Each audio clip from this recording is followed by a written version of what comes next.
और एक बेटा पहले बात सुन लें। इस ये जो एनएमआर स्पेक्ट्रोस्कोपी है ना, ये मत समझें कि ये कोई बहुत छोटा सा टॉपिक है। आपके ए लेवल्स के अंदर ये जो एनएमआर स्पेक्ट्रोस्कोपी है सिर्फ इस हद तक है कि आपको स्पेक्ट्रम आना चाहिए, ना इसकी इंस्ट्रूमेंटेशन है, ठीक है, और ना इसकी फर्दर डिटेल है। और आपके सिलेबस में बहुत कम डिटेल एग्जामिनर ने शामिल की हुई है। तो जहां जहां पर डिटेल नहीं होगी मैं आपको कुछ चीजें याद करवाऊंगा, हालांकि उसकी रीजन होगी, उसकी रीजन है, लेकिन हमारे सिलेबस में फर्दर डिटेल नहीं है, तो आपको कुछ चीजें याद करनी होंगी, वो मैं आपको बताता जाऊंगा कि ये चीजें बेटा आपको याद करनी है, ठीक है। तो कल बेटा हमने जो स्टार्ट किया था स्पेक्ट्रोस्कोपी एनएमआर, पहली बात मैंने ये बताई थी कि एनएमआर मशीन जो है ये क्यों यूज की जाती है, किसी भी ऑर्गेनिक कंपाउंड के स्ट्रक्चर को डिटरमिन करने के लिए। फिर मैंने दूसरी बात ये बताई थी बेटा कि एनएमआर क्या तमाम एलिमेंट्स के साथ वर्किंग करता है? नहीं, सिर्फ उन एलिमेंट्स के साथ ये वर्किंग करता है, इंटरेक्ट करता है जिन एलिमेंट्स के जो न्यूक्लियस हैं वो मैग्नेटिक इन नेचर हैं, ठीक है। तीसरी बात ये बताई थी कि किन एलिमेंट्स के न्यूक्लियस मैग्नेटिक इन नेचर होते हैं, जो जिन एलिमेंट्स का मैस नंबर ऑड होता है, ठीक है। और उसमें मैंने आपको एग्जांपल दी थी कि ये जो एनएमआर है ये बेटा वर्किंग करेगा विद हाइड्रोजन, कार्बन 13, नाइट्रोजन 15, ये सब ऑड मैस नंबर के साथ आ रही है, ठीक है। और बेटा हमारे सिलेबस में एनएमआर की दो टाइप्स हैं। एक ऐसी एनएमआर जो सिर्फ हाइड्रोजन एटम्स के साथ इंटरेक्शन करती है, हाइड्रोजन एटम के साथ, तो ऐसे एनएमआर को हम कहते हैं प्रोटॉन एनएमआर, क्योंकि हाइड्रोजन एटम के न्यूक्लियस में सिर्फ प्रोटॉन होता है ना, और इसने इंटरेक्शन न्यूक्लियस से ही करना होता है। तो हाइड्रोजन एटम के न्यूक्लियस में सिर्फ प्रोटॉन है, तो या तो हम उसको हम प्रोटॉन एनएमआर, और दूसरा बेटा जो हम पढ़ेंगे इंशाल्लाह वो कल करेंगे, दैट इज कार्बन 13। तो एनएमआर स्पेक्ट्रोस्कोपी की दो जो टाइप्स हैं, प्रोटॉन एनएमआर और कार्बन 13 एनएमआर, आपको पता है जितने भी ऑर्गेनिक कंपाउंड हैं उसमें कार्बन और हाइड्रोजन ही तो होते हैं, है ना।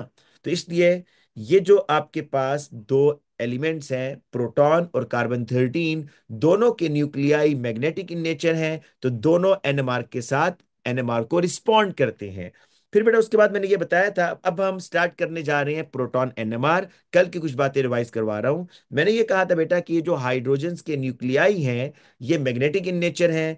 अगर आपने अभी इसको एक्सटर्नल मैग्नेटिक फील्ड में नहीं रखा हुआ तो ये किसी भी डायरेक्शन में स्पिन कर रहे हैं।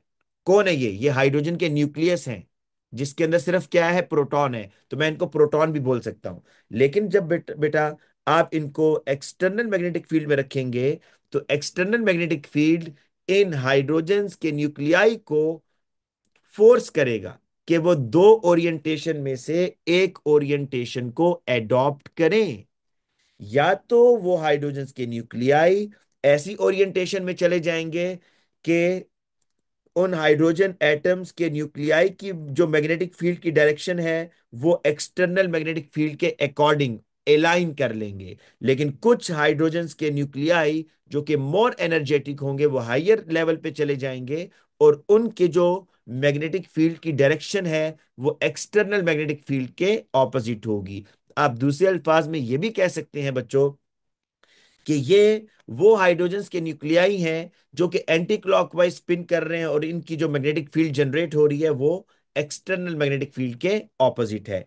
फिर बेटा उसके बाद मैंने ये बताया था कि अगर आप इस लोअर एनर्जी वाले प्रोटॉन्स को हायर एनर्जी में भेजना चाहते हो तो आपको रेडियो वेव्स देनी पड़ेंगी, ठीक है। रेडियो वेव्स देंगे तो ये जो प्रोटॉन्स हैं ये फ्लिप कर जाएंगे, और इस फ्लिपिंग को आप रेजोनेंस बोलते हैं। ये जो फ्लिपिंग हो रही है ना, लोअर एनर्जी से हायर एनर्जी में जाना, इसको बोलते हैं रेजोनेंस। और बेटा मैंने आपको साथ साथ कुछ और बातें भी बताई थी कल की क्लास में, वो ये कि जो ये जो आपकी एनएमआर की पुरानी मशीन्स हैं उसमें आप फ्लिपिंग के लिए रेडियो वेव्स यूज करते थे, ताकि इस नीचे वाले प्रोटॉन्स को आप हायर एनर्जी में भेज दें। लेकिन अब मॉडर्न मशीन के अंदर आप इनकी फ्लिपिंग करवाने के लिए क्या यूज करते हैं, मैग्नेटिक फील्ड को ही यूज कर लेते हैं। अच्छा बेटा फिर उसके बाद मैंने आपको एक और बात बताई थी कि किसी भी प्रोटॉन को अगर आपने फ्लिप करवाना है, किसी भी प्रोटॉन को बच्चों अगर आपने फ्लिप करवाना है, तो फ्लिप करवाने से पहले जरा देख लें कि उस प्रोटॉन के साथ कौन सा एटम अटैच है। देखो ये दो प्रोटॉन्स हैं, ये इस डायरेक्शन में है, ये इस डायरेक्शन में, दोनों दोनों को मैं फ्लिप करवाना चाहता हूं, दोनों जो है ना एक्सटर्नल मैग्नेटिक फील्ड के अकॉर्डिंग है।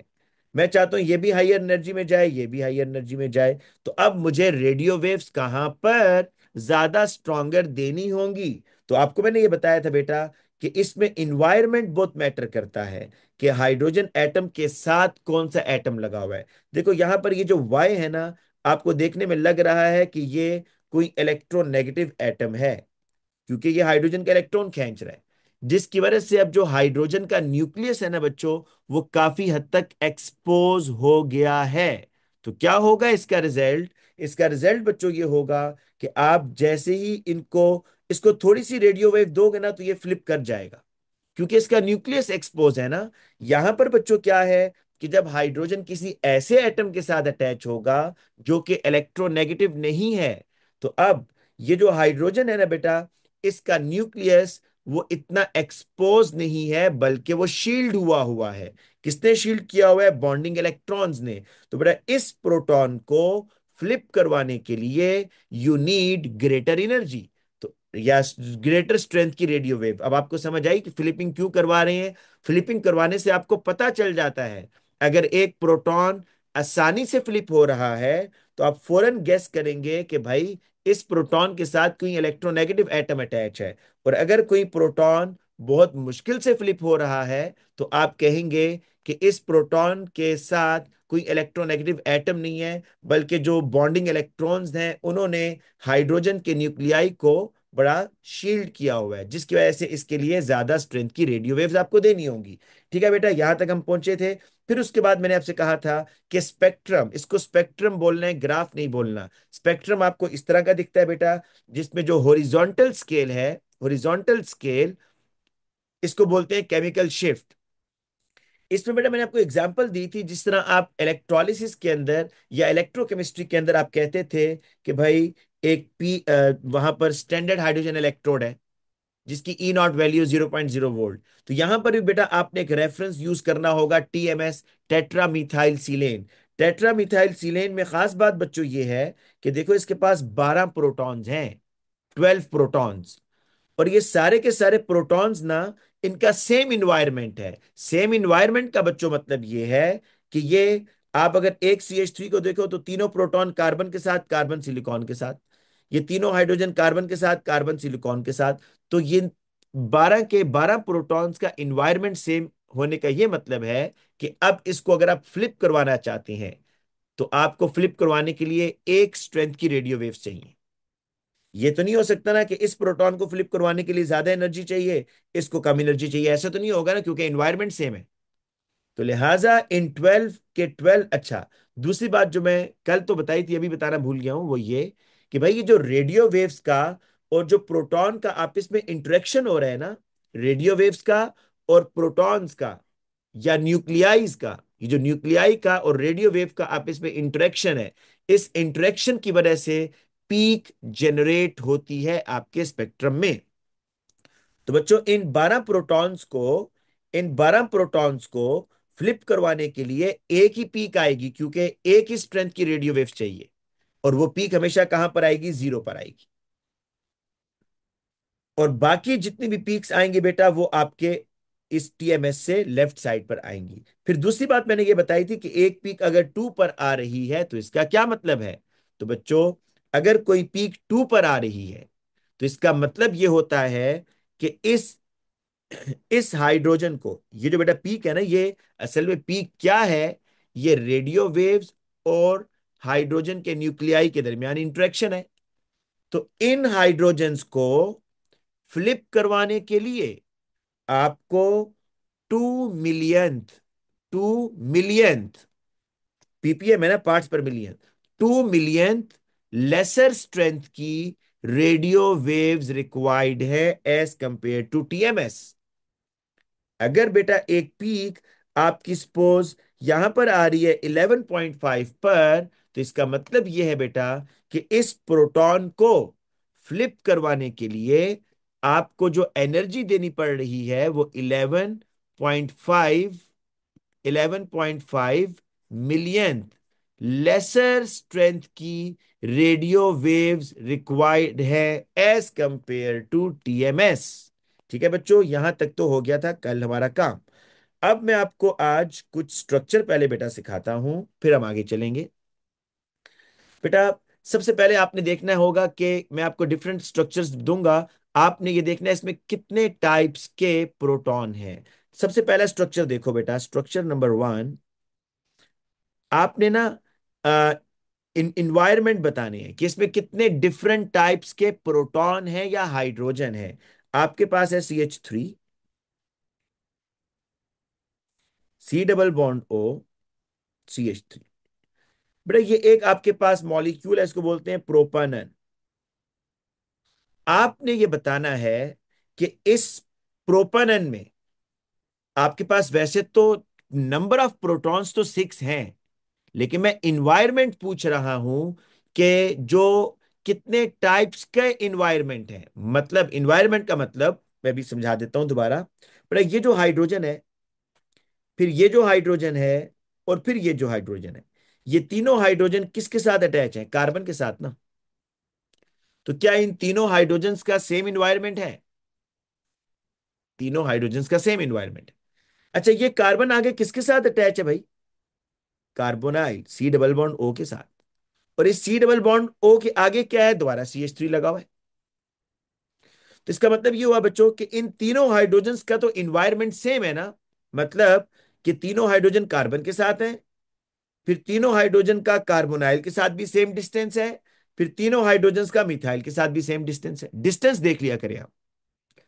अच्छा बच्चों, इसकी तो एक पीक, लेकिन मुझे ये देखो, ये यहां पर देखना होगा कि क्या ये जो तीन प्रोटॉन्स हैं बेटा, क्या ये जो तीन प्रोटॉन्स हैं, क्या ये भी उससे मिलते जुलते नहीं है क्या? देखो, इन तीन प्रोटॉन्स को देखो, तीन हाइड्रोजन्स को, ये कार्बन के साथ, वो कार्बन कार्बोनाइल के साथ। तो क्या मैं ये कह सकता हूं यहां पर कि ये जो तीन प्रोटॉन्स हैं और ये जो तीन प्रोटॉन्स हैं, ये सेम इन्वायरमेंट पे हैं, इनका सेम इन्वायरमेंट है? कैसे? आप इनके नेबरिंग एटम्स देखो ना, बिल्कुल सेम है। तो बेटा इस केस में आपके पास सिर्फ एक पीक आएगी, क्योंकि इस प्रोटॉन को, इस प्रोटॉन को, इस प्रोटॉन को, इस प्रोटॉन को, इस प्रोटॉन को और इस प्रोटॉन को फ्लिप करवाने के लिए आपको सेम स्ट्रेंथ की रेडियो वेव चाहिए। क्यों? क्योंकि भाई सबकी बॉन्डिंग एक जैसे एटम से ही तो है ना। इसलिए यहां पर एक पीक आएगी बस। अच्छा, एक और एग्जांपल देखते हैं बेटा, एग्जांपल नंबर 2। कहां पर आएगी वो भी हम देख लेते हैं। एक और मॉलिक्यूल है मेरे पास, CH3, CH2, C double bond O, oxygen and CH3। Students अब थोड़ा ज्यादा क्लियर हो जाएगा, जिन बच्चों को ये क्लियर नहीं हुआ ना, अब हो जाएगा। देखिएगा, तो पहली चीज हमने देखनी है कि इसमें कितने टाइप्स के इन्वायरमेंट है। नंबर मैटर नहीं करता, आपने इन्वायरमेंट देखना है कि कितनी तरह के हाइड्रोजन है, कितने डिफरेंट टाइप्स के इन्वायरमेंट है। तो पहली चीज जो अक्सर बच्चे यहां पर कंफ्यूज होते हैं, वो कहते हैं सर कि ये देखो, ये CH3 दोनों सेम है। ये सेम नहीं है बच्चों, ये दोनों मिथाइल सेम नहीं है। पता है क्यों? इसलिए कि ये जो हाइड्रोजन है ना, ये जो बच्चों हाइड्रोजन है, ये वाले, ये हाइड्रोजन ऐसे कार्बन के साथ हैं जो आगे डायरेक्टली किसके साथ अटैच है? ऑक्सीजन के साथ। क्या पूरे मॉलिक्यूल में आपको CH3O कहीं और नजर आ रहा है? नहीं आ रहा ना। तो एक पीक बेटा इसकी आएगी, एक पीक इन प्रोटॉन्स की आएगी। फिर जो बच्चे ये कह रहे हैं ना कि सर ये दोनों CH3 सेम है, वो देखें भाई, ये जो CH3 है, इसके नेबर में क्या आ रहा है? CH2 नहीं आ रहा क्या? CH2 आ रहा है ना। और इस CH3 के नेबर में CH2 तो नहीं आ रहा था बेटा, इस CH3 के नेबर में O आ रहा था, इस CH3 के नेबर में CH2 आ रहा है। तो भाई इसकी एक डिफरेंट पीक आनी चाहिए ना, इसका इन्वायरमेंट डिफरेंट है, इसमें शील्डिंग डिफरेंट हो रही है। बेसिकली ये जो केमिकल शिफ्ट है, ये आपको शील्डिंग बता रहा होता है, पता है बच्चों? ये जो केमिकल शिफ्ट की वैल्यूज है ना, ये आपको शील्डिंग बता रहा होता है कि कौन सा प्रोटॉन का, कौन से हाइड्रोजन का न्यूक्लियस कितना एक्सपोज है या कितना छुपा हुआ है। कितना शील्डेड है और कितना डीशील्डेड है। और बच्चों देखो, ये जो दो प्रोटॉन्स आपको दिख रहे हैं, इनकी एक अलैदा पीक आनी चाहिए। क्यों? इसलिए बच्चों कि इन दो प्रोटॉन्स के नेबर में एक साइड पर सी डबल बॉन्ड ओ लगा हुआ है, एक साइड पर मिथाइल लगा हुआ है। इस तरह का आपको कहीं भी नजर नहीं आ रहा है ना। अच्छा, और प्रैक्टिस करते हैं। यहां तो तीन पीक्स हैं भाई। अभी स्प्लिटिंग पैटर्न आपको बताना है। अभी तो मैं सिंपल सिंपल सारी बातें आपसे डिस्कस कर रहा हूं। हम्म।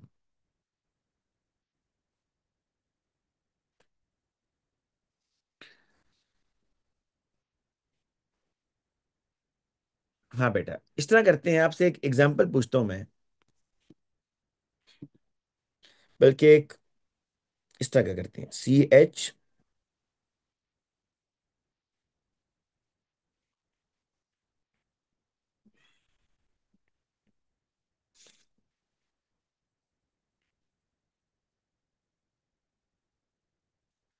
बच्चों यहां बताना कि कितने टाइप्स के प्रोटॉन है, और कितने टाइप्स के, जितने टाइप्स के प्रोटॉन होंगे आपको फ्लिपिंग करवाने के लिए उतने डिफरेंट स्ट्रेंथ की रेडियो वेव्स चाहिए होंगी। तो स्टूडेंट्स, पहला काम ये देखो कि ये जो आपको यहां पर ये मिथाइल, ये मिथाइल, ये मिथाइल, बड़ा इन तीनों मिथाइल्स, मिथाइल्स के अंदर मेरा जो मतलब है कहने का प्रोटॉन्स, तो ये जो तीन प्रोटॉन्स हैं ये और ये, क्या इनका सेम इन्वायरमेंट है या नहीं है? जिस बच्चे को अभी तक इन्वायरमेंट का मतलब समझ नहीं आ रहा, बच्चों मैं उसके नेबर में एटम पूछ रहा हूं कि इस मिथाइल के नेबर में जो एटम है क्या वो इस मिथाइल के नेबर में भी नहीं है? बिल्कुल है। इस मिथाइल के नेबर में जो एटम्स आ रहे हैं वो इस मिथाइल के नेबर में भी। और नेबर कहां तक चेक करना है? एंड तक चेक करना है आपने। तो इन तीनों मिथाइल की एक पीक आएगी बच्चों। पर इस कार्बन की तो पीक नहीं है ना, हम तो प्रोटॉन एनएमआर पढ़ रहे हैं भाई। प्रोटॉन एनएमआर में जो पीक्स आएंगी वो हाइड्रोजन्स की वजह से आएंगी, तो इस कार्बन को तो छोड़ दो। पर ये देखो, एक पीक क्या इस CH2, इन इन CH2 वाले दो प्रोटॉन्स की आएंगी? नहीं आएंगी? बिल्कुल आएंगी। क्योंकि बेटा इन दो हाइड्रोजन्स का इन्वायरमेंट बिल्कुल डिफरेंट है। इसके एक साइड पर सी डबल बॉन्ड ओ है, एक साइड पर टर्शरी अल्केन लगा हुआ है, सी के साथ तीन मिथाइल। और एक पीक बच्चों इस H की आएगी। तो टोटल पीक्स यहां भी कितनी आ रही है? तीन आ रही है।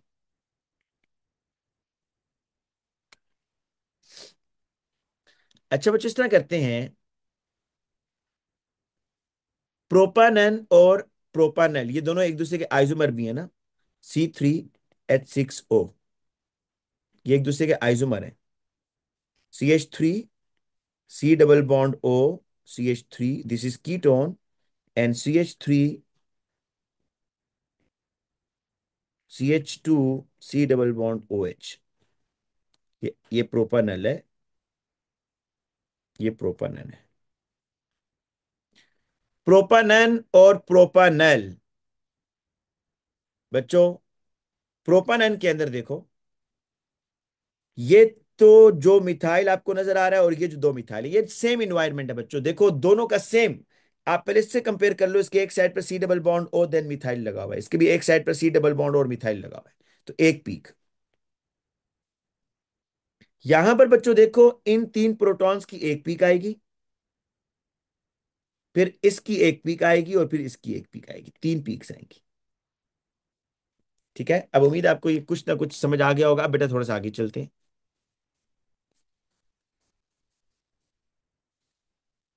अभी मैं आपको बताता हूं कि स्प्लिटिंग पैटर्न क्या होता है बेटा। स्प्लिटिंग पैटर्न, ठीक है।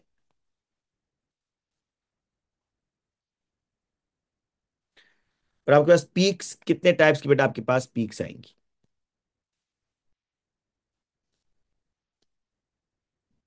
बच्चों। सिर्फ अभी आपने ये पैटर्न समझना है बस, कि इस पीक को क्या बोलते हैं, बनती कैसे, वो अभी आपको बता दूंगा। पर अब बाज दफा आपको इस तरह की पीक मिलेगी, देखो, बस सिंगल सी, कोई इसमें पैट इस पीक को आप बोलते हैं सिंगलेट। इस पीक को क्या बोलेंगे बेटा? Singlet peak. This is singlet peak. बाज दफा बेटा आपको, बाज दफा बेटा आपको इस तरह की पीक्स मिलेंगी, देखो।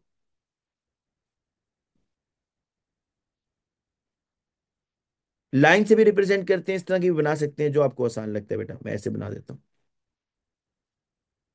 इस पीक को पता है क्या बोलते हैं? डबलेट। क्या बोलेंगे इसको? Doublet peak. अभी आपको बताऊंगा ये बनती कैसे है। बास पीक्स बेटा आपको ऐसे मिलेंगी। डबलेट का मतलब है इसमें दो लाइंस नजर आ रही है ना, तो डबलेट डबल हो गया। बास पीक्स बेटा आपको ऐसे मिलेंगी।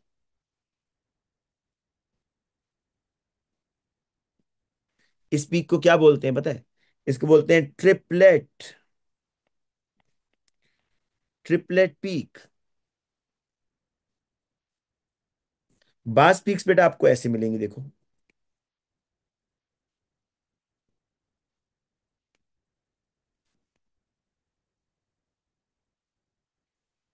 चार लाइनें होंगी। इसको बोलते हैं क्वार्टेट पीक। और अगर चार से ज्यादा हो ना बच्चों, तो उसको बोलते हैं मल्टीप्लेट।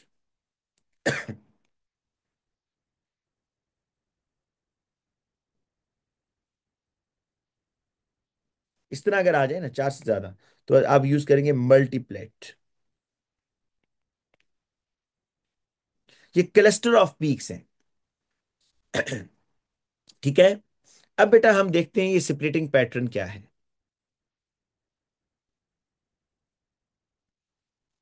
चलिए जी बच्चों, अब बड़ी इंपॉर्टेंट बात बताने लगा हूं, बड़े ध्यान से बेटा आपने समझना होगा।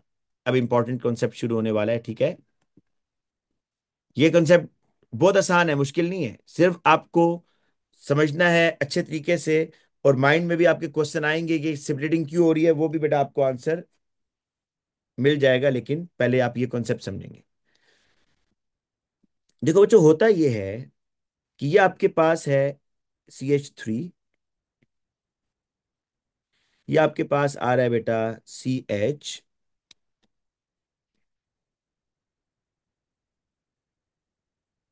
और ये आपके पास आ रहा है C double bond O, oxygen and CH3।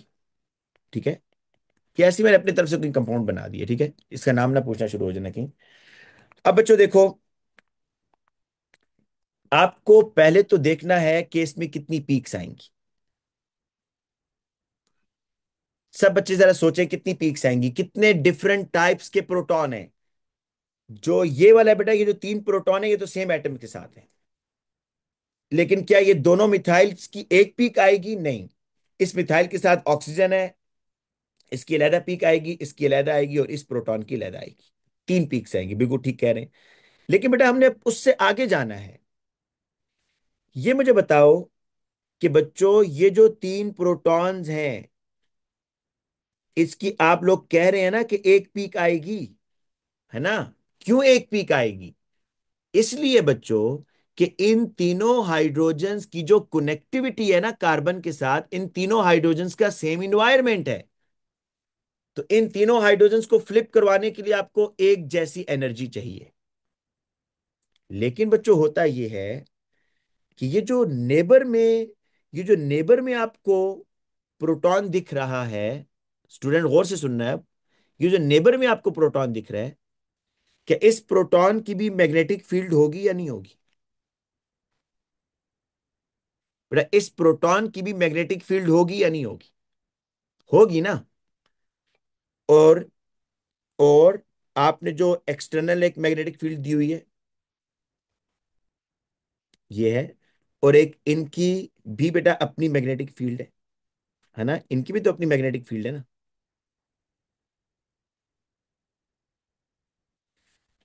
इनकी बेटा अपनी मैग्नेटिक फील्ड भी है। आप क्या समझते हैं, क्या इन दो मैग्नेटिक फील्ड्स का इंटरेक्शन होगा आपस में या नहीं होगा? बेटा क्या इन दो मैग्नेटिक, हम डिस्कस इसको कर रहे हैं बेटा, हम इसको डिस्कस कर रहे हैं फिलहाल इन तीन प्रोटॉन्स को। लेकिन जो नेबरिंग कार्बन पर प्रोटॉन है, वो भी तो मैग्नेटिक इन नेचर है। उसके इर्द गिर्द भी तो मैग्नेटिक फील्ड प्रोड्यूस हो रही है। तो क्या उन दोनों मैग्नेटिक फील्ड का आपस में इंटरेक्शन होगा? बिल्कुल होगा। और इस इंटरेक्शन की वजह से बच्चों, ये जो आपकी एक पीक है ना, this singlet peak will split. ये जो सिंगलेट पीक है, due to the interaction of magnetic field with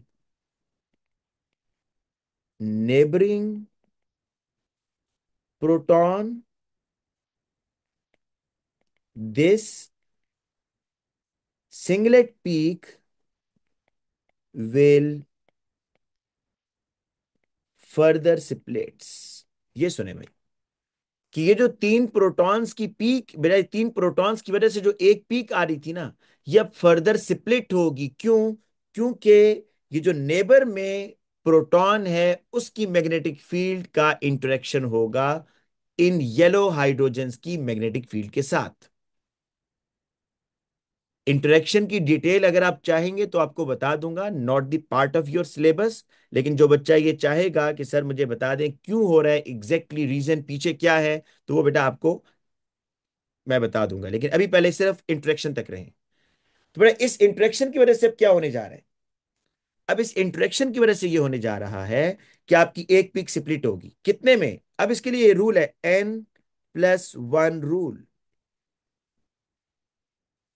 N पता है बेटा इसमें क्या है? एन इसमें है number of hydrogens, number of hydrogens which are attached to the very next carbon। बच्चों, मैंने ये कहा कि इन तीन येलो हाइड्रोजन्स की एक पीक आ रही है, लेकिन जो नेबर में आपको एक और प्रोटॉन दिख गया है, नेबर में बेटा ये जो एक और प्रोटॉन है, ये वाला ब्लू कलर से जो मैं शो कर रहा हूं, इसकी वजह से इन येलो हाइड्रोजन्स की पीक स्प्लिट होगी। कितने में स्प्लिट होगी? क्या डबलेट बनेगा, ट्रिपलेट बनेगा, क्वार्टेट बनेगा? तो उसके लिए ये रूल है N+1 रूल। एन बता रहा है कि number of hydrogen to the very next carbon. इस इन हाइड्रोजन्स को डिस्कस कर रहे हो, वेरी नेक्स्ट कार्बन ये है, उसके साथ एक हाइड्रोजन है, तो एन की वैल्यू क्या है? 1 है यहां पर। एन यहां पर 1 है। क्यों 1 है? क्योंकि भाई वेरी नेक्स्ट कार्बन पर तो एक ही हाइड्रोजन लगा है। तो 1 प्लस, और ये 1 ओरिजिनल है, वो जो एक पीक आ रही थी ना, ये वही वाला 1 है जिसकी एक पीक आ रही थी। लेकिन जो जो स्प्लिट हुई है ना बेटा, वो एन, ये मैंने 1 लिख दिया है, तो आंसर क्या आ रहा है? 2।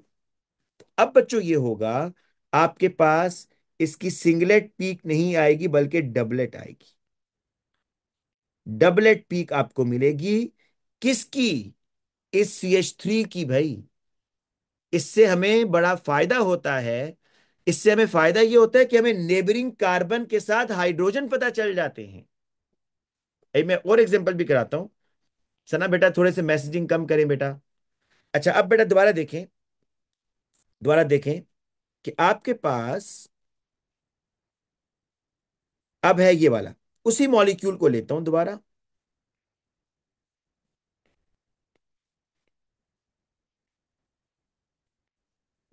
ये आ गया बेटा। मैं अब डिस्कस करना चाहता हूं इस हाइड्रोजन को।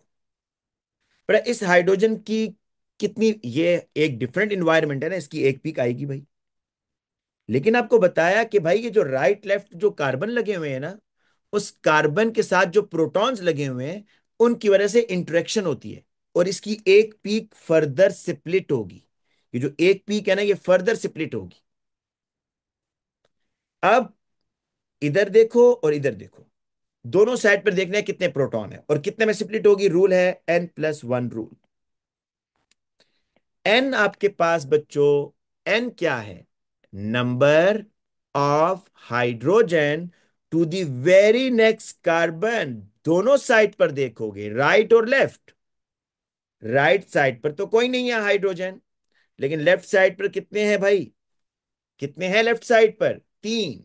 तो एन की जगह लगा 3+1, तो आंसर क्या आया? 4। तो बच्चों ये जो एक पीक है आपकी, ये अब 4 पीक्स में स्प्लिट होगी। इसको बोलते हैं क्वार्टेट। इससे भी आपको बताऊंगा, इससे बड़ा फायदा होगा। क्या फायदा होगा? आप जब स्पेक्ट्रम देखोगे तो आपको पता चलेगा भाई कि आपके इस कार्बन के नेबर का क्या हाल है। उस नेबरिंग कार्बन पर कितने हाइड्रोजन लगे हैं वो आपको अब इंफॉर्मेशन मिलना शुरू हो जाएगी। लेकिन आपको कुछ एग्जांपल सुननी है पहले, ठंडे दिल के साथ, फिर आपको बात समझ आएगी। बेटा इन तीन प्रोटॉन्स के बारे में बता दो। इन तीन प्रोटॉन्स की एक पीक, क्या ये स्प्लिट होगी बच्चों? क्या ये स्प्लिट होगी? नहीं। अच्छा ठीक है, ये एक ही रहेगी। अब एक और एग्जांपल देखते हैं बच्चों। Another example. अभी पहले पैटर्न समझते रहें बस। अब मैं आपको सबसे इंपॉर्टेंट रिलेशन बताने जा रहा हूं जो बहुत ही इंपॉर्टेंट है।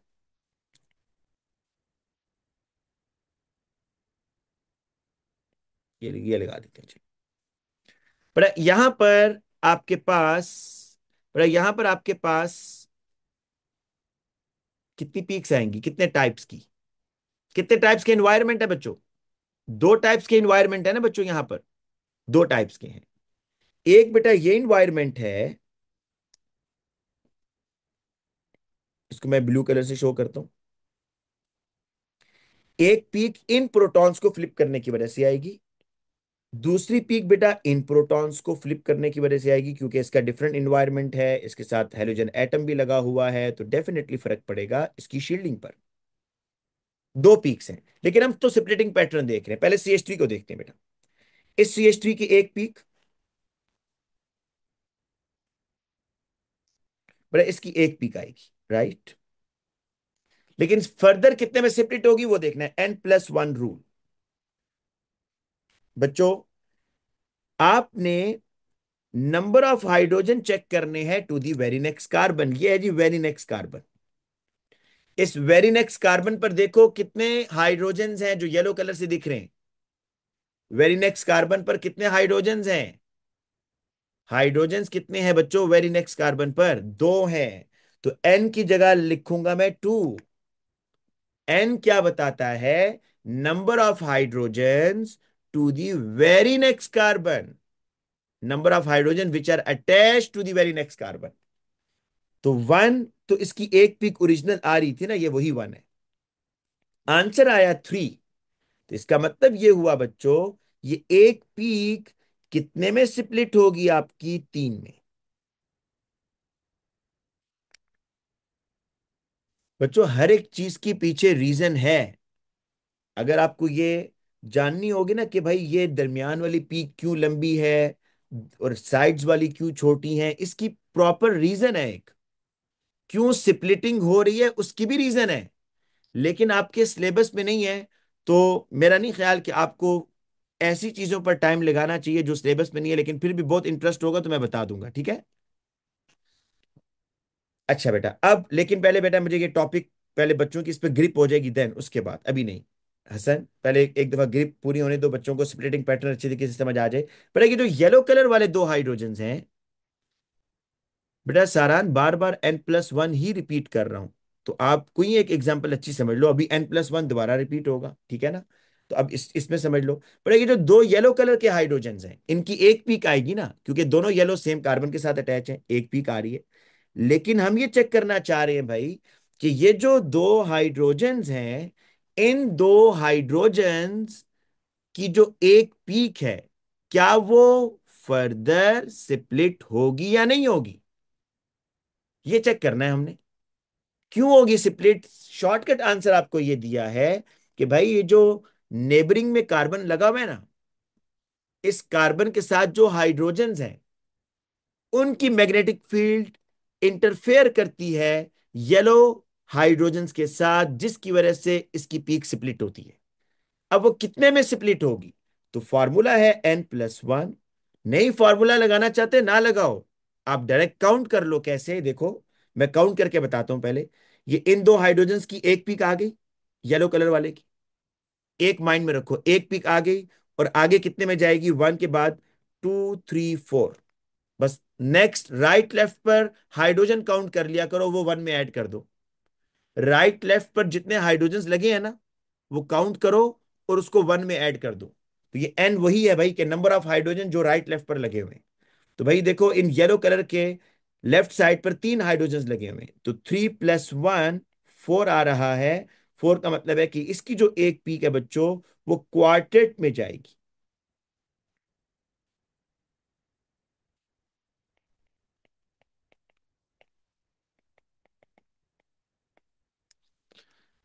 अब आपको एक बात बताता हूं, मोस्ट इंपॉर्टेंट, वो ये कि बच्चों, जब भी आपको किसी स्पेक्ट्रम में एक ट्रिपलेट नजर आए, और आपको जब भी किसी स्पेक्ट्रम में एक क्वार्टेट नजर आए, क्वार्टेट चार पीक्स और ट्रिपलेट तीन पीक्स, जब भी बेटा आपको ट्रिपलेट नजर आए और क्वार्टेट नजर आए, तो समझ जाना आपके कंपाउंड में इथाइल ग्रुप इज प्रेजेंट।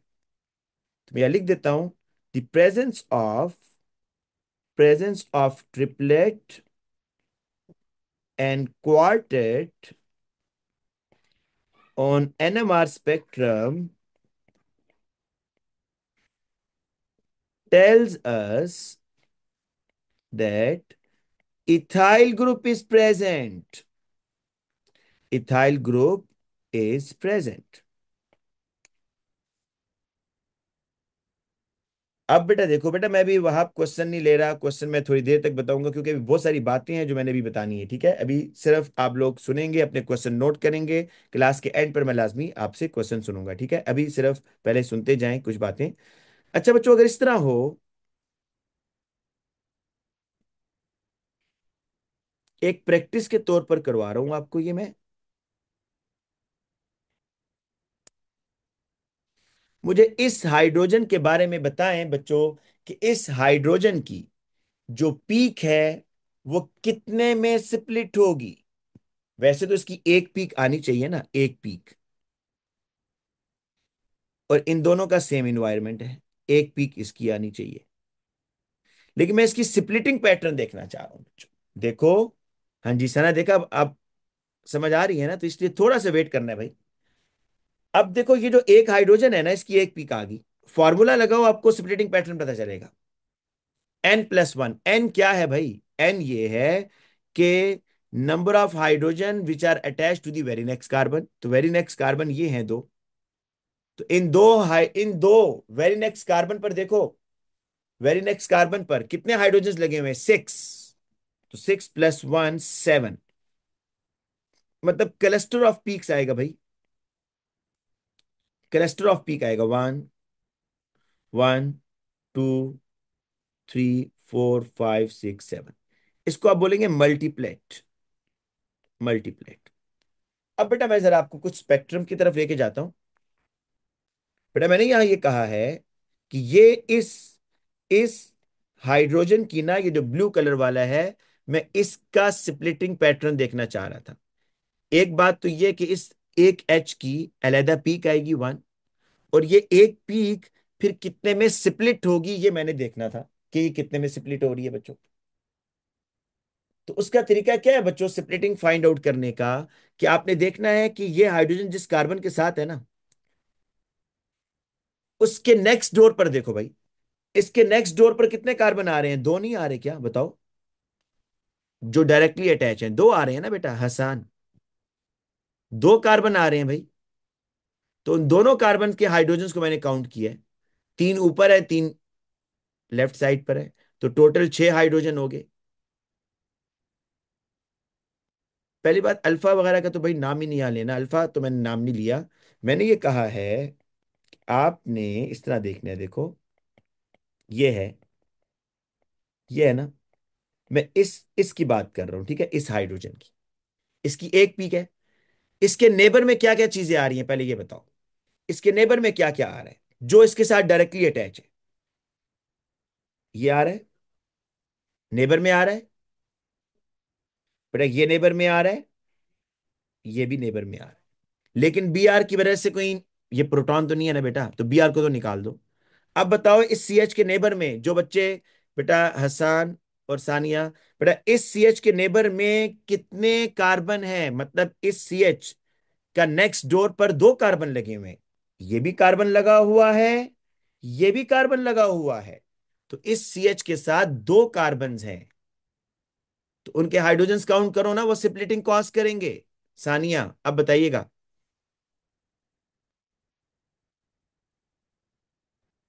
जी बेटा जल्दी से बताएं ताकि मैं आगे जाऊं फिर। तो बेटा अब ये होगा कि N+1, नंबर ऑफ हाइड्रोजन यहां पर देखो तीन, और ये तीन छह, और एक पीक इसकी अपनी थी, तो ये 7 में आ रही है मल्टीप्लेट। अच्छा बच्चों, अब मैं कुछ एग्जांपल्स आपको नोट्स में से करवाता हूं जो मैंने आपको कल सेंड किए थे। देखो यहां इस तरह भी लिखा हुआ है। अगर आपको ये वर्डिंग आसान लगती है, ये याद कर लो कि सिंगलेट पीक कब आएगी बच्चों। सिंगलेट पीक कब आएगी, सुनो। सिंगलेट पीक उस वक्त आएगी जब वो कह रहा है कि नेक्स्ट डोर पर देखो कोई हाइड्रोजन नहीं है। नहीं है ना बेटा, नेक्स्ट डोर पर कुछ नहीं है ना बच्चों, जो मैंने एग्जांपल दी है। CH3 C double bond O। तो इन तीन हाइड्रोजन्स की एक पीक और नेक्स्ट डोर पर कोई नहीं है, तो सिंगलेट आएगी। डबलेट कब आएगी बेटा। डबलेट उस वक्त आएगी जब इस तरह हो,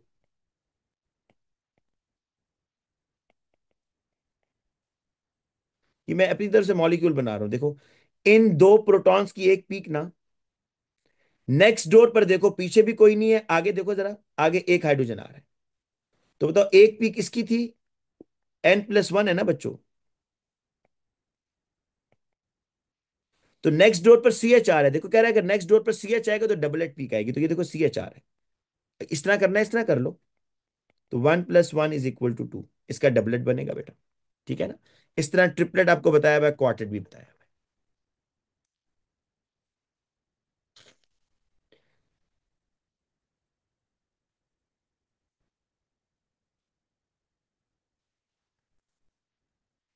बेटा मुझे क्वेश्चन समझ नहीं आया आपका, ये जिस बच्चे ने क्वेश्चन पूछा है। अच्छा बेटा जरा यहाँ देखें एक मिनट स्पेक्ट्रम को। ट्रिपलेट का बता देता हूँ, ये लो। ट्रिपलेट का बेटा ये कह रहा है, देखो ट्रिपलेट का ये कह रहा है कि, ये देखना चाहते हो ना, ये तो बहुत आसान है।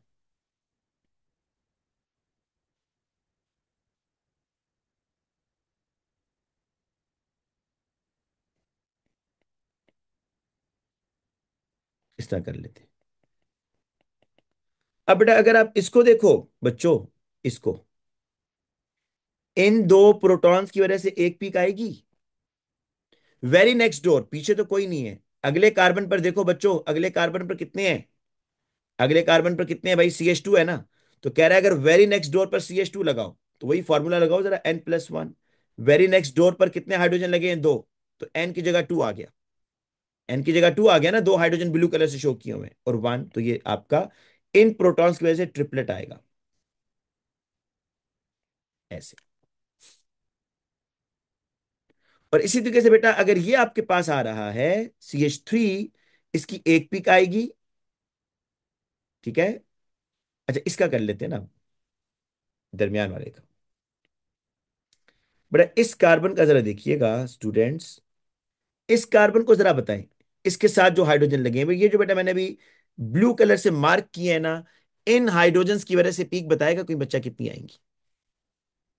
ये जो मैंने ब्लू कलर से बेटा अभी सर्कल किए हैं, इनकी वजह से कितनी पीक्स आएंगी। अलिशबा कह रही है एक, एक क्यों आएगी भाई। नहीं गलत।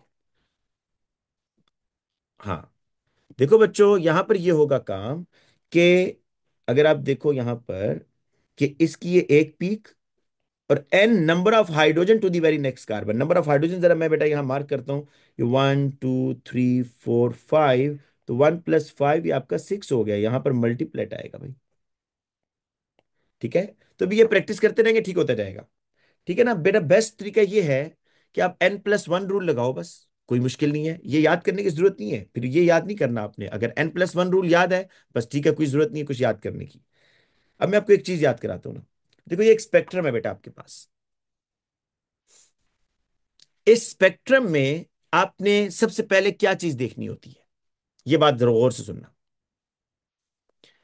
पहली चीज बच्चों आपने ये देखनी है कि आपके पास कितने डिफरेंट टाइप्स के प्रोटॉन हैं मॉलिक्यूल में, डिफरेंट, कितने डिफरेंट इन्वायरमेंट हैं आपके मॉलिक्यूल में। पहले चीज ये एनालाइज करो ना, कितने हैं भाई, कितनी पीक्स आ रही हैं, तीन। तो different three different environment in your molecule.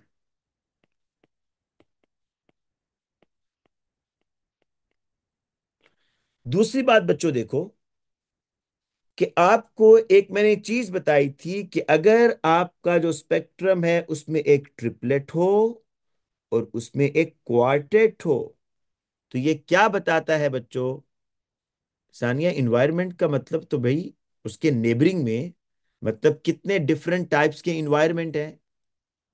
Environment तो बेटे मैं हम बार बार वर्ड यूज कर रहे हैं। ये जिस तरह मेरे पास ये मॉलिक्यूल है, अगर CH3CH2OH, तो यहाँ कितने डिफरेंट टाइप्स के प्रोटॉन हैं।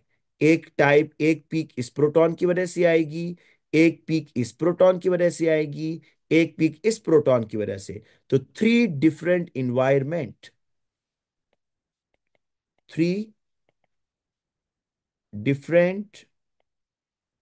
इन्वायरमेंट, तो मतलब थ्री डिफरेंट पीक्स। स्प्लिटिंग बाद में, हम सिर्फ अभी इन्वायरमेंट देख रहे हैं भाई। जी बेटा, सही कह रहे हो वहाब। अच्छा, अब बेटा देखिएगा, फिर मैंने आपको यह बताया था कि अगर ट्रिपलेट और क्वार्टेट हो तो इसका क्या मतलब है, इथाइल ग्रुप इज प्रेजेंट। अब ये चीजें सुनते रहो ना, मैं यहां लिखता जाता हूं ये पॉइंट्स ताकि आपको फिर याद रहे। दूसरा point, if triplet and quartet is present, it means ethyl group is present। ये प्रेजेंट है भाई। अब एक और बात सुनो बच्चों, ये जो एक पीक आपको नजर आ रही है, क्या इसमें स्प्लिटिंग हुई है बच्चों? क्या इस पीक में स्प्लिटिंग हुई है, बताओ? तो इसका मतलब ये होगा भाई कि ये जो हाइड्रोजन्स हैं, ये जो हाइड्रोजन्स हैं, और कितने हैं हाइड्रोजन्स, तीन। ये जो नंबर लिखा हुआ है, नंबर ऑफ हाइड्रोजन जिनकी वजह से ये पीक बनी है, तो बेटा ये वो हाइड्रोजन है जो सिंगलेट पीक आ रही है ना। सिंगलेट पीक का मतलब है कि ये ऐसा हाइड्रोजन है कि इसके नेबर में राइट और लेफ्ट कोई और हाइड्रोजन नहीं है। मतलब बेटा ये कि अगर इस तरह हो, CH3C डबल बॉन्ड O, तो इन तीन प्रोटॉन्स की एक पीक आएगी, क्या वो फर्दर स्प्लिट होगी? क्या नेबर में कोई हाइड्रोजन है? नहीं है, तो ये स्प्लिट नहीं होगी ना। तो इसलिए ऐसी पीक को सिंगलेट की फॉर्म में मिलेगा आपको। लेकिन ये पीक जनरेट कितने हाइड्रोजन्स की वजह से हो रही है, कितने हाइड्रोजन्स की वजह से हो रही है जनरेट? तीन। तो वो उसने लिख दिया कि तीन हाइड्रोजन्स की वजह से हो रही है। फिजा बेटा, जो भी बातें कर रहे हैं पहले उसको गौर से सुने, ठीक है? जो एक्स्ट्रा चीजें हैं ना जो आपके सिलेबस में नहीं है, वो मैंने आपसे कहा मैं आखिर में बताऊंगा। ठीक है ना बेटा, जो मेन चीजें हैं वो हमने पहले करनी है। अब ये कि ये लॉन्गर पीक क्यों है, इसकी बिल्कुल रीजन है। ये दो मिडल वाली क्यों बराबर हैं, इसकी बिल्कुल रीजन है, लेकिन ये सिलेबस में नहीं है बेटा। तो इसको हम आखिर में डिस्कस कर लेंगे, आपको एक आंसर दे दूंगा, ठीक है, डिटेल में। समझ आएगा तो वेल एंड गुड, नहीं समझ आएगा तो उसको स्किप कर दीजिएगा। बेटा ये पॉइंट दोबारा बताता हूं, ये तीनों पॉइंट दोबारा समझ लो, ये बड़े इंपॉर्टेंट पॉइंट है। जब भी आपके सामने कोई स्पेक्ट्रम आएगा, तो पहली चीज आपने ये देखनी है बच्चों कि इस स्पेक्ट्रम में कितनी पीक्स हैं। पैट स्प्लिटिंग की बात नहीं कर रहा भाई, स्प्लिटिंग का वर्ड जब यूज करेगा तो फिर आपने बताना है ट्रिपलेट क्वार्टेट ये। अभी मैं पूछ रहा हूं कितनी पीक्स हैं। एक पीक ये आ रही है, एक पीक बच्चों आपके पास ये आ रही है, और एक पीक आपके पास ये आ रही है। तीन पीक्स है। तो तीन peaks, three different environment in your molecule. Three peaks mean,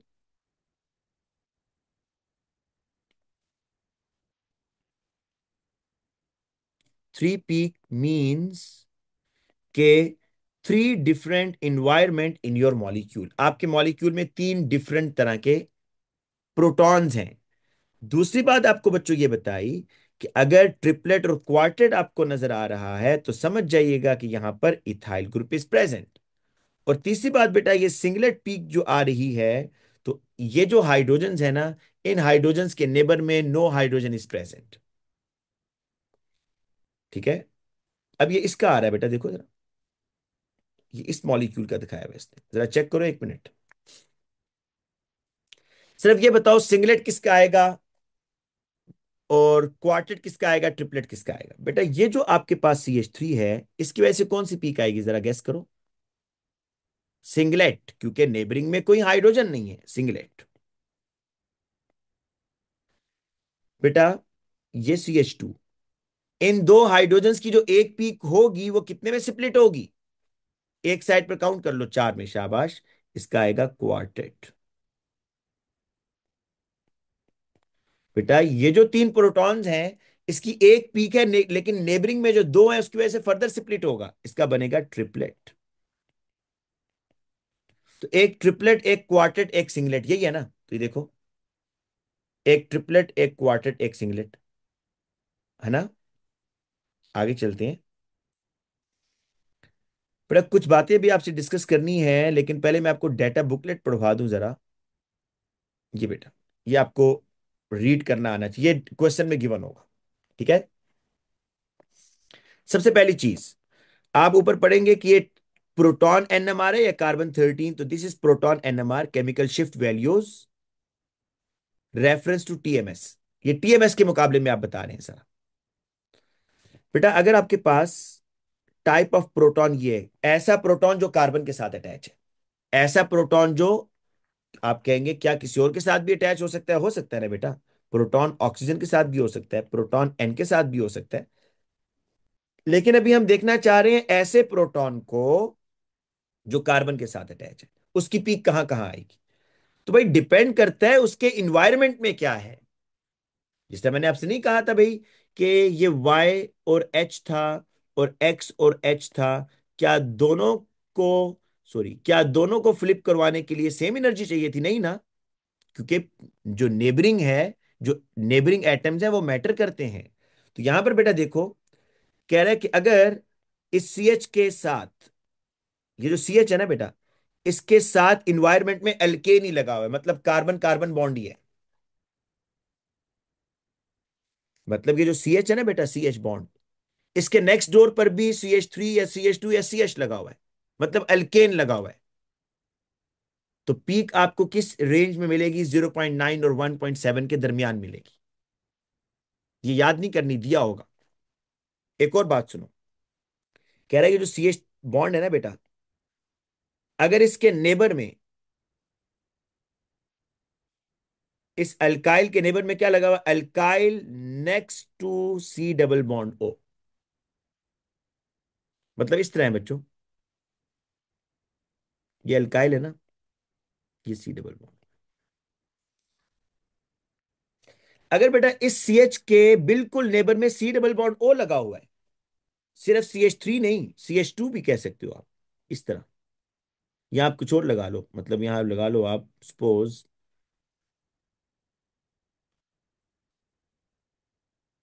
कोई भी एलिमेंट में, चले X कर देता हूं फिलहाल। तो इस CH2 को वो कह रहा है कि इसके आगे अगर C डबल बॉन्ड हो आगे, या CH के मुकाबले में बेटा आ रहा है, तो आपने क्या बताना है कि इसकी पीक इस एरिया में आएगी। ठीक है। यहाँ ये कार्बन ही लगा देते हैं इधर, यहाँ बेटा कार्बन ही लगा देते हैं इस तरह। ये CH है ना ऐसे। इसी तरह बेटा अगर, अगर वो कह रहा है कि alkyl next to aromatic ring, ये जो आपका एरोमेटिक रिंग तो बेंजीन रिंग है ना, कह रहा है कि जो कार्बन हाइड्रोजन बॉन्ड है ना, अगर इसके नेक्स्ट पर एरोमेटिक रिंग बेंजीन रिंग लगा हुआ है, AR मीन एरोमेटिक, तो ये जो कार्बन हाइड्रोजन की पीक है ये इस एरिया में आएगी, 2.3 से 3.0। तो बेटा आप देख रहे इसी पीक को कि कार्बन हाइड्रोजन बॉन्ड की पीक किधर आएगी, मतलब प्रोटॉन की पीक किधर आएगी, लेकिन उसके नेबर डिसाइड कर रहे हैं कि अगर C डबल बॉन्ड O लगा हुआ है उसके आगे तो इस एरिया में आएगी, अगर उस CH बॉन्ड के आगे बेंजीन रिंग लगा हुआ है तो इधर आएगी। अगर अगर ये जो आपका कार्बन हाइड्रोजन बॉन्ड है ना बच्चों, CH3, ये वाला, अगर ये किसी इलेक्ट्रोनेगेटिव एटम के साथ अटैच है, ओ के साथ या सीएल के साथ, तो फिर पीक इस एरिया में आएगी।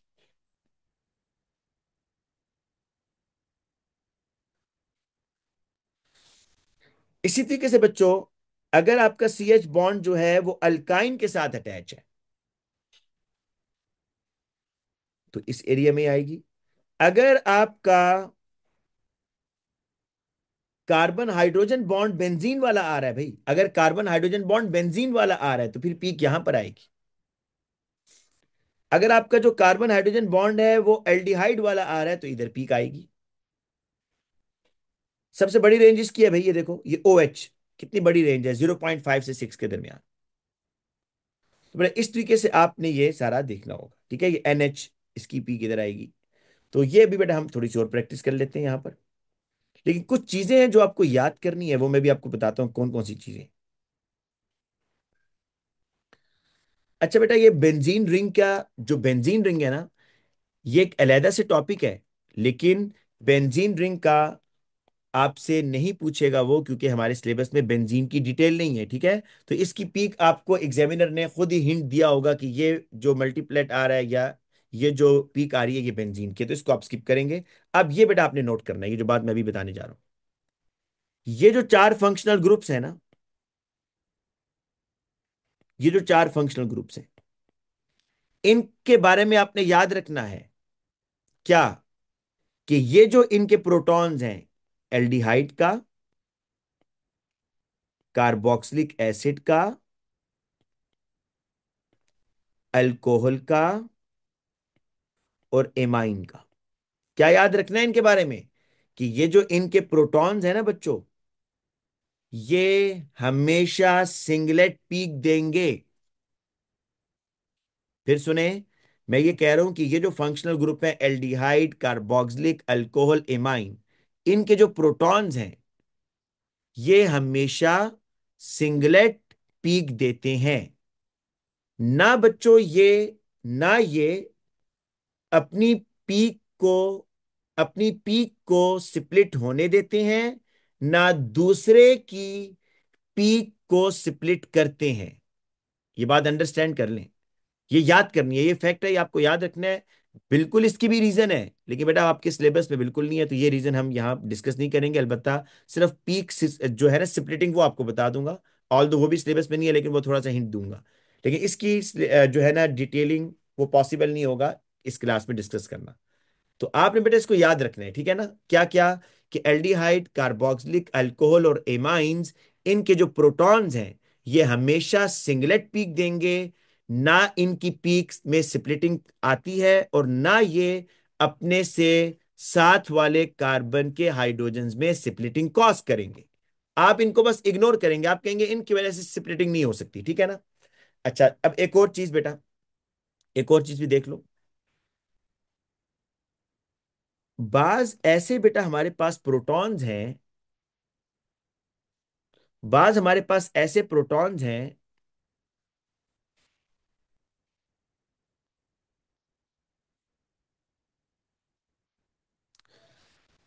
अच्छा बेटा, बाज हमारे पास ऐसे प्रोटॉन्स हैं जिनकी पीक आप डिसअपियर भी करवा सकते हैं किसी मकसद के थ्रू। क्यों, मैं आपको बताता हूं। देखो बच्चों, ये जो अल्कोहल है ना, इसके साथ बड़ा मसला है।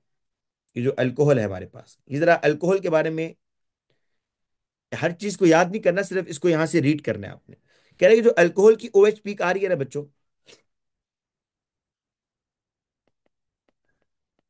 इस अल्कोहल की, ये इस ओएच की बात कर रहे हैं। कह रहे हैं कि जो नफिल डाटा बुकलेट है, ये कहता है जी इसकी पीक 2 से 4 के दरमियान आएगी, और इन्हीं की बुक में लिखा है 5.4 में आएगी। ओसीआर भी बेटा एक वो है डाटा बुकलेट में, उसमें बता रहा है कि इसकी पीक 3.5 से 5.5 के दरमियान आएगी। एक और बुक का रेफरेंस दे रहा है जो कि ऑर्गेनिक केमिस्ट्री टेक्स्ट बुक है, कह रहा है कि 1 से 5 के दरमियान आएगी, ठीक है।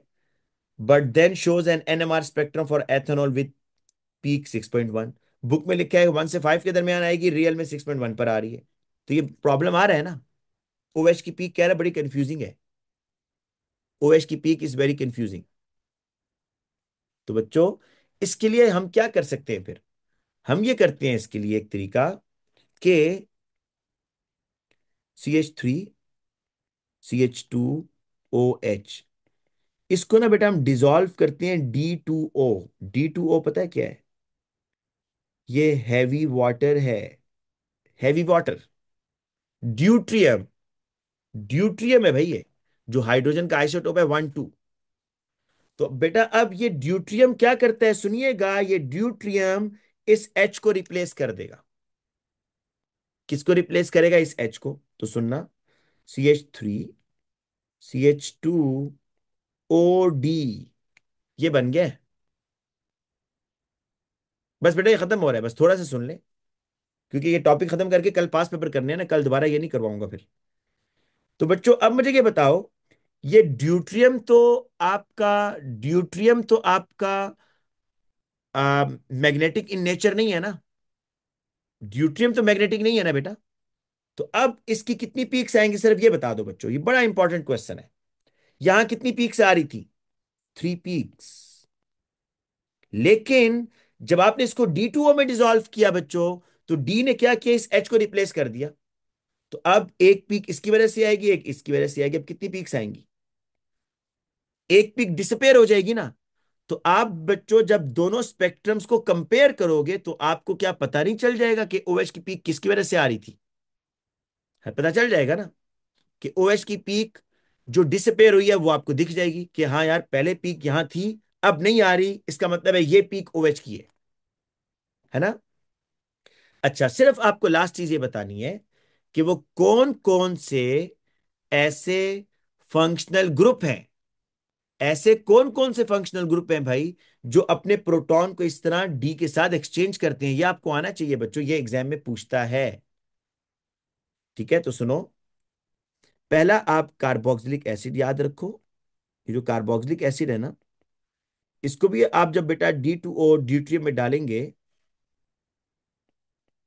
D2O, तो ये डी इसको रिप्लेस कर देगा।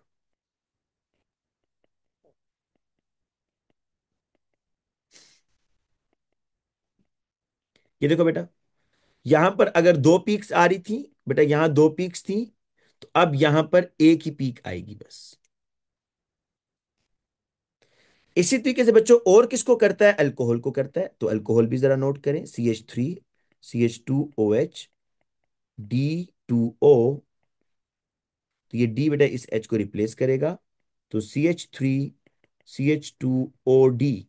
यहां बच्चों आपके पास 3 पीक्स थी, लेकिन हैवी वाटर में डालने के बाद अब 2 पीक्स आ गई हैं। अभी एक और भी है, सुनिएगा।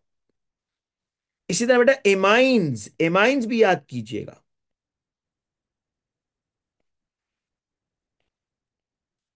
देखो पहली बात मैंने क्या बताई, सुनो। मैंने कहा है कि ये जो आपके पास फंक्शनल ग्रुप है ना, ना ये स्प्लिटिंग करते हैं ना दूसरे की स्प्लिटिंग में इंटरफेरेंस करते हैं। तो अब आपसे अगर कोई पूछेगा पहली बात, किसमें कितनी पीक्स आएंगी? 2 पीक्स आएंगी। और दूसरी बात, इस CH3 की स्प्लिटिंग नहीं होगी, क्योंकि NH2 इनके प्रोटॉन स्प्लिटिंग में स्प्लिटिंग कॉज नहीं करते, तो 2 पीक्स हैं।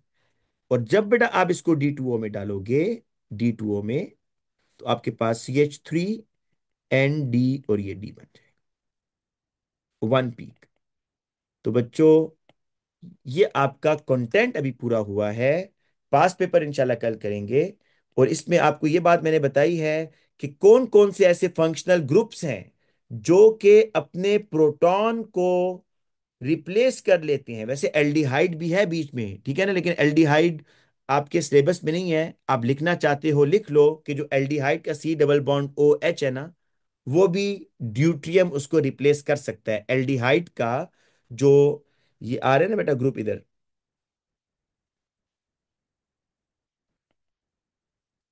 ये इसको भी ये रिप्लेस कर लेते हैं ऐसे। ठीक है बच्चों, तो मेरा ख्याल अब काफी है इतना। कार्बन 13 बेटा, हाँ आरिश, कार्बन 13 कल करेंगे इंशाल्लाह, लाजमी कार्बन 13 बेटा कल करेंगे आरिश। अच्छा, जिन जिन बच्चों ने वो रीजन समझनी है वो बेशक अभी क्लास में बैठे रहें। जिन जिन बच्चों ने नहीं, वो अब एक्स्ट्रा काम है बेटा, वो एक्स्ट्रा काम है जो मैं भी आपको बताने जा रहा हूं। कि आप लोग जो पूछ रहे थे कि सर ये डबलेट क्यों बन रहा है, ठीक है ना, तो वो डबलेट क्यों बनता है वो अगर आप जानना चाहते हैं तो अभी वेट कर लें, आपको मैं रीजन बता देता हूं कि डबलेट और ट्रिपलेट इसके बनने की रीजन क्या है। लेकिन इसकी एक्सप्लेनेशन जो मैं अब दे रहा हूं ये आपके सिलेबस में नहीं है, ठीक है बच्चों। ये ले बच्चों, ये एक बुक है, मैंने उससे ये पिक्चर ली हुई है।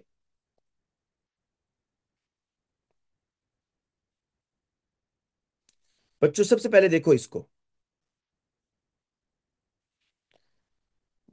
आप ये मॉलिक्यूल आपके पास जिसमें ये कार्बन है, ये भी कार्बन है, इनकी बॉन्डिंग है, ऊपर ब्रोमीन लगा हुआ है बेटा। ये आपके पास एक प्रोटॉन लगा हुआ था, ठीक है ना, और ये उसकी उसने मैग्नेटिक फील्ड शो की हुई है ऐसे। मुझे सिर्फ ये बताओ बच्चों कि ये जो आपके पास दो प्रोटॉन्स हैं, अच्छा पहले ये बताओ इस मॉलिक्यूल में कितने टाइप्स के प्रोटॉन हैं? इस मॉलिक्यूल में कितने टाइप्स के प्रोटॉन है बच्चों? हाँ, दो टाइप्स के हैं। दो पीक्स आपके पास आनी चाहिए, दो डिफरेंट इन्वायरमेंट्स है ना, तो दो पीक्स आनी चाहिए। अब मैं ये देखना चाहता हूं, ये जो एच है ना, हमने आसानी के लिए बी लिखा हुआ है, एच बी। बेटा इन इस एच बी की कितनी पीक आएंगी बताओ? ये जो मैंने ब्लू कलर से हाइड्रोजन मार्क किए हैं ये सेम इन्वायरमेंट है ना, तो इस हाइड्रोजन की एक पीक आएगी ना, अभी विदाउट सेपरेटिंग बताओ भाई, एक पीक। लेकिन वो पीक क्या हो रही है बेटा? स्प्लिट हो रही है नेबरिंग पर्पल कलर के हाइड्रोजन से, और वो डबलेट में जा रहा है। अब मैं आपको बताता हूं डबलेट में क्यों जा रहा है, क्यों ये पीक बन रही है, ठीक है। सुनो भाई, आप जो इसको मैग्नेटिक फील्ड दे रहे थे बच्चों, आप दे रहे थे एक्सटर्नल मैग्नेटिक फील्ड। मैंने आपसे कहा था ना कि ये जो फ्लिपिंग है ये आप मैग्नेटिक फील्ड से भी करवा सकते हैं। तो आपने बेटा इन प्रोटॉन्स को फ्लिप करवाने के लिए, इन प्रोटॉन्स को बच्चों फ्लिप करवाने के लिए आपने मैग्नेटिक फील्ड दी है ना। लेकिन अब एक चीज सोचो कि ये जो नेबरिंग में प्रोटॉन है ना पर्पल कलर से, क्या इसकी भी अपनी मैग्नेटिक फील्ड होगी या नहीं होगी बताओ? हाँ बच्चों, इसकी भी तो होगी ना। ये जो नेबरिंग में प्रोटॉन है, ये जो नेबरिंग में बेटा आपको प्रोटॉन नजर आ रहा है ये वाला, क्या इसकी भी अपनी मैग्नेटिक फील्ड है? बिल्कुल है। तो पहली पॉसिबिलिटी ये नहीं हो सकती क्या कि इस प्रोटॉन की जो मैग्नेटिक फील्ड है वो एक्सटर्नल मैग्नेटिक फील्ड के अकॉर्डिंग हो? ये पॉसिबिलिटी है ना। तो आपके ख्याल में क्या इस मैग्नेटिक फील्ड की स्ट्रेंथ बढ़ जाएगी या नहीं बढ़ेगी, ये बताओ। जी बच्चों, बढ़ेगी। अब जरा एक मिनट रुको और एक और बात सोचो। बच्चों, मैंने अभी पहली बात यह बताई है कि इस ब्लू कलर के हाइड्रोजन्स को फ्लिप करवाने के लिए आपने ये यहां पर दी एक्सटर्नल मैग्नेटिक फील्ड, और ये प्रोटॉन्स फ्लिप हुए। लेकिन मैं ये कह रहा हूं भाई, ये जिसके नेबर में एक प्रोटॉन है, अगर इसकी भी magnetic field external magnetic field के अकॉर्डिंग है, तो ये क्या करेगा? हाइड्रोजन री द फील्ड। तो आपके बेटा ये जो स्ट्रेंथ ऑफ मैग्नेटिक फील्ड है ना जो आपने बाहर से दी है, अब आपको इतनी ज्यादा नहीं देनी पड़ेगी। अब आप थोड़ी सी कम भी देंगे तो फ्लिपिंग हो जाएगी। क्यों? क्योंकि भाई आपको मॉलिक्यूल के अंदर से भी सपोर्ट मिल रही है ना, तो इसलिए फ्लिपिंग करवाना थोड़ा आसान हो गया है। यही रीजन है बेटा कि इन प्रोटॉन को फ्लिप करवाने के लिए एक जो पीक आ रही है आपकी, वो थोड़ी सी इस साइड पर आ रही है, इस साइड पर। लेकिन बच्चों एक और पॉसिबिलिटी देखो, ये भी तो पॉसिबिलिटी है कि वही प्रोटॉन अगर उसकी मैग्नेटिक फील्ड की डायरेक्शन एक्सटर्नल मैग्नेटिक फील्ड के ऑपोजिट हो, मतलब आप जिस स्ट्रेंथ की मैग्नेटिक फील्ड दे रहे हो ना, आप जिस स्ट्रेंथ की मैग्नेटिक फील्ड दे रहे हो, अब उस मैग्नेटिक फील्ड के इफेक्ट को कट डाउन किया जा रहा है मॉलिक्यूल के अंदर से ही, क्योंकि मॉलिक्यूल के अंदर ही एक ऐसा हाइड्रोजन है जिसकी magnetic field external magnetic field के ऑपोजिट है।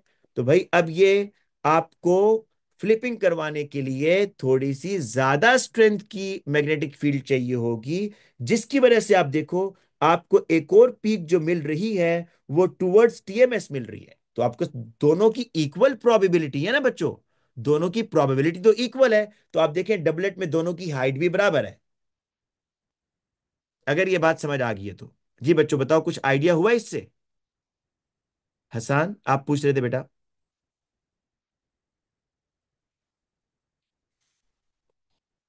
ये टुवर्ड्स टीएमएस है। अच्छा, अब मैं आपको एक और एग्जांपल देता हूं, अगर आपने ये समझना है ट्रिपलेट कि इसकी लंबी पीक क्यों आ रही है, फिर ये मैं बता देता हूं, ठीक है? अब ये बताओ बच्चों, ये जो आपके पास एच ए है ना, एच ए, इस हाइड्रोजन की एक पीक आएगी और वो स्प्लिट होगी ना, क्योंकि नेबरिंग में दो हाइड्रोजन है, तो इसकी वजह से ट्रिपलेट बनेगा नहीं बनेगा भाई? इस पर्पल कलर के हाइड्रोजन की वजह से बताओ पहले, ये ट्रिपलेट बनेगा ना? अब सुनो, अब बेटा ये जो आपके पास दो हाइड्रोजन हैं, ये ब्लू कलर वाले, अब इनके पास ऑप्शंस हैं। पहली पॉसिबिलिटी ये हो सकती है बच्चों क्या, कि ये जो दोनों हाइड्रोजन है ना, ये जो दोनों हाइड्रोजन है बच्चों, एच बी, इन दोनों की जो मैग्नेटिक फील्ड की डायरेक्शन है वो आपके एक्सटर्नल मैग्नेटिक फील्ड के अकॉर्डिंग हो, है ना? तो बच्चों, अगर इन दोनों हाइड्रोजन्स की magnetic field external magnetic field के अकॉर्डिंग होगी, तो मुझे ये बताओ, आपको फ्लिप करवाना आसान होगा या मुश्किल होगा? ये बता दो बस। आसान होगा, तो आपको लेसर स्ट्रेंथ की रेडियो वेव्स चाहिए। देखो ना, आप इस साइड पर जा रहे हो, अवे फ्रॉम टीएमएस, तो एक पीक इस वजह से आ रही है। लेकिन बच्चों ये पॉसिबिलिटी भी तो है कि इन दोनों एच बी की जो मैग्नेटिक फील्ड है वो एक्सटर्नल मैग्नेटिक फील्ड के ऑपोजिट हो। तो अब अगर ये प्रोटॉन अपोज करेंगे फील्ड को, मतलब आप जितनी मैग्नेटिक फील्ड दे रहे थे अब उतनी काफी नहीं है, अब आपको उससे ज्यादा चाहिए। तो ये देखो, एक पीक अब आएगी आपके पास ये वाली जो टुवर्ड्स टीएमएस है। लेकिन तीसरा ऑप्शन पता है क्या है? दो हाइड्रोजन है ना, एक हाइड्रोजन की मैग्नेटिक फील्ड अकॉर्डिंग, और एक की बेटा क्या है, ऑपोजिट।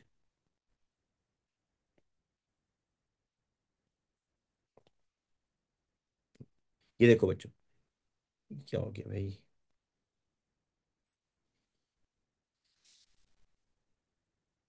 क्या मसला है भाई ये?